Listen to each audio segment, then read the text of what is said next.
सलाम, नमस्ते, सत श्री अकाल। मैं हूं रज़ा और आप देख रहे हैं रज़ा ग्राफी की स्पेशल रिपोर्ट। ईरान का ऐलान कि ईरान करेगा हमला। जी हां, इस बैनर पोस्टर को देखिए जो ईरान के शहर में लगा दिए गए हैं। इजराइल के हमले के बाद यहूदी लैंग्वेज में, हिब्रू में लिखा गया है कि दूसरा तूफान रास्ते में है। यानी जो हमला इजराइल के ऊपर ईरान ने पहले किया था, जिसकी जवाबी कार्रवाई एक लंबे समय के बाद ईरान ने लिमिटेड करी है सिर्फ अपनी इज्जत बचाने के लिए ईरान पे। ईरान ने अब कह दिया है इसकी भी हम जवाबी कार्रवाई करेंगे और इजराइल पर हमला करेंगे। दुश्मन का ही खेल अब ईरान खेल रहा है। ईरान के विदेश मंत्री ने एंटोनियो गुटेरस यानी यूएन के चीफ को लेटर लिखकर उनको इमरजेंसी मीटिंग के लिए कॉल किया है और कहा है कि हमें भी पूरी तरह से सेल्फ डिफेंस का अधिकार है। उधर मेरे दोस्तों, तुर्की ने ईरान का साथ दिया और बयान देते हुए कहा कि ईरान के साथ गलत हुआ है, ईरान पर हमला ये सही नहीं था और हम हर तरह से ईरान के साथ हैं। अरब देश बहरीन भी ईरान के साथ खड़ा हुआ और कहा कि हम ईरान पर हुए हमले की निंदा करते हैं। उधर पाकिस्तान ने भी ईरान का साथ दिया है और कहा है, पाकिस्तान के प्रधानमंत्री शहबाज शरीफ ने कि यहूदिज्म का जो जुल्म ईरान पर है वो गलत है, हम हर तरह से ईरान के साथ हैं। उधर जर्मनी के जानवर यानी जो जर्मनी का चांसलर है उसका बिल्कुल अलग बयान है। जर्मनी ने उल्टा ईरान को ही कहा है कि हम ईरान से कहते हैं कि पूरे मिडिल ईस्ट को जलाना बंद करे। हालांकि माचिस, लाइटर, पेट्रोल सब इजराइल के हाथ में है। उधर फ्रांस ने इजराइल को ही शांत करा है और कहा है इजराइल कुछ भी हरकतबाजी ना करे और शांत, काम डाउन रहे। Algeria, Qatar, Syria, Lebanon, Switzerland, Kuwait, इन तमाम देशों ने ईरान पर हुए हमले की निंदा की है।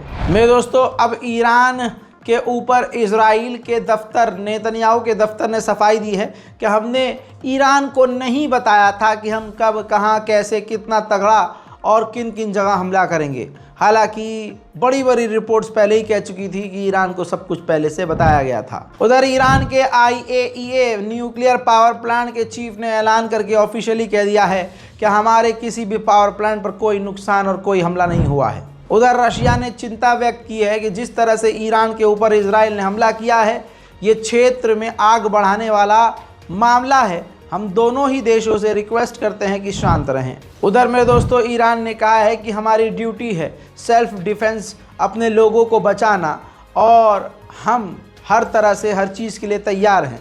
लेकिन दूसरी तरफ इजरायली मीडिया में ये भी रिपोर्ट है कि ईरान के पास कोई दूसरा प्लान हमला करने का नहीं है। हालांकि आपको बता दूं कि अलग मिडिल ईस्ट में जो दूसरी रिपोर्ट्स हैं, जो हवा चल रही है वो ये कि ईरान हमला करेगा, लेकिन वो कंफर्म नहीं है कि ईरान करेगा, क्योंकि ईरान खुद नहीं चाहता कि तनाव और ज़्यादा बढ़ जाए। मेरे दोस्तों, ईरान पर हुए हमले में पहली बार कई सारे देशों ने, बल्कि ज़्यादातर देशों ने ईरान का साथ दिया।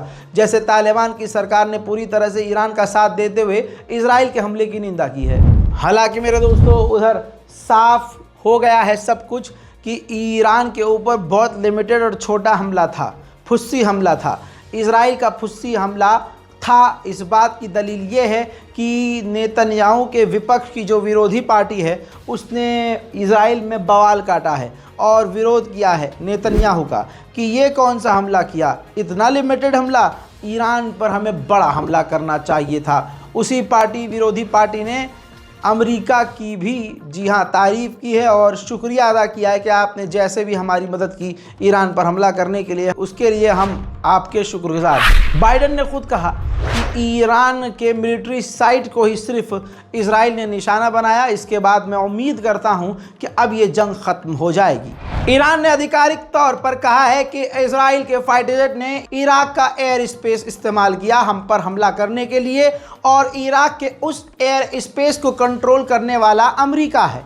लिहाजा हम पर जो हमला हुआ उसका पूरा जिम्मेदार अमेरिका भी है। यूएन के चीफ एंटोनियो गुटेरस ने निंदा नहीं की है इजराइल के हमले की, लेकिन चिंता व्यक्त की है, डर जताया है कि इलाके में इससे तनाव न बढ़ जाए। मेरे दोस्तों, ईरान ने इजराइल की तमाम ज़्यादातर मिसाइलों को मारकर गिराया है।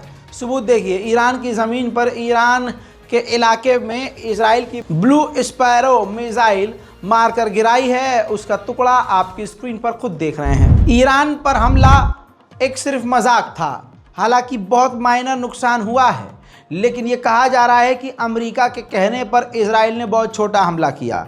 तो नेतन्याहू ने सफाई दी। नेतन्याहू ने कहा कि हमने अमेरिका की नहीं सुनी, हमने ईरान के उन्हीं जगहों पर हमला किया जो हमारे लिए नेशनल इंटरेस्ट था और हमारे देश के लिए ख़तरा था। ईरान के हमने उन साइट्स पर हमला किया, लेकिन हकीकत यह है कि उन साइट्स पर मिसाइलें नहीं पहुंची हैं और ना ईरान का कोई नुकसान हुआ है। हद ये, अब मैंने आपसे पहले ही कहा था कि प्रोपेगेंडा चलाया जाएगा ईरान के ख़िलाफ़। इस प्रोपेगेंडे को भी देख लीजिए।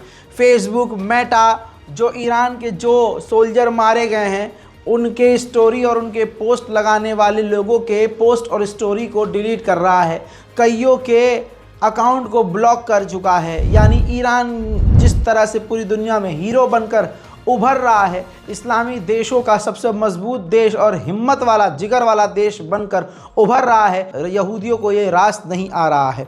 अपनी एक स्पेशल रिपोर्ट में 3 दिन पहले मैंने पूरा खुलासा किया था कि आखिर ऐसा कैसे हो रहा है कि फेसबुक और मेटा यानी इंस्टाग्राम पूरी तरह से यहूदियों का सपोर्ट कर रहा है। खुलासा उसमें ये किया था, शायद आप भूल गए, कि जो इजराइल के एक्स जासूस यानी मोसाद में काम करने वाले जासूस हैं, रिटायर होके अमेरिका में जाकर वो काम कर रहे हैं और फेसबुक ने ऐसे ही यहूदियों के ग्रुप को पूरी अथॉरिटी दी हुई है कि आप फ़िलिस्तीन के समर्थकों का डेटा और पोस्ट डिलीट कर सकते हैं। तो वो बैठे बैठे ये काम कर रहे हैं। मेरे दोस्तों, अमेरिका की मिडिल ईस्ट में जो फ़ौज होती है, सेंटोम उसे कहते हैं, उसका जो कमांडर होता है, उसका पूर्व कमांडर, अभी वाला नहीं, ईरान के ख़िलाफ़ जो इजराइल ने हमला किया तो पूर्व कमांडर ऑफ सेंटोम ने कहा कि काफ़ी शर्मनाक हमला है ये इजराइल का, इतना छोटा हमला।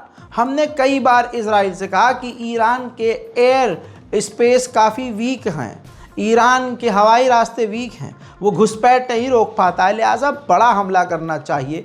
या फिर सबसे अच्छा ऑपरेशन ये होता है कि हम धोखे से असैसिनेट करते हैं, जैसे हमने कासिम सुलेमानी को कत्ल किया। ऐसा हमला ईरान पर इजराइल को करना चाहिए था।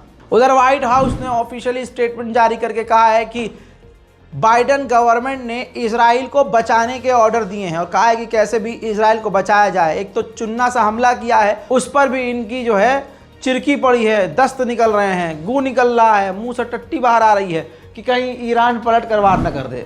मेरे दोस्तों, कामला हैरिस जो अमेरिका की नई चुड़ैल है, उसने धमकी दी है और ईरान को कहा है कि मिडिल ईस्ट के देशों को धमकाना ईरान बंद कर दे।